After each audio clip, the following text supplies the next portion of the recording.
Kakšen je namen akcije in zakaj ste se zanje odločili? Ja, v bistvu za akcijo smo se v Društvu študentov Pravne fakultete Univerze v Mariboru odločili za to, da bi pač pomagali Mariborskemu zavetišču, ki je eno od dveh zavetišč v Sloveniji, ki po poteku 30-dnevnega roka živali ne usmrti, ampak v bistvu jih na lastne stroške vzdržuje in se nam je zdelo to nekako humano in smo se odločili, da bomo pomagali po svojih najboljših močeh.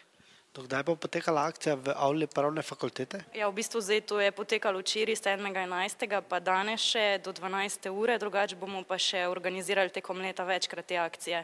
Lahko nas pa tudi spremljate na Facebooku, imamo svojo stran Psi in mačke so zakon in tam bojo še bolj podrobne informacije.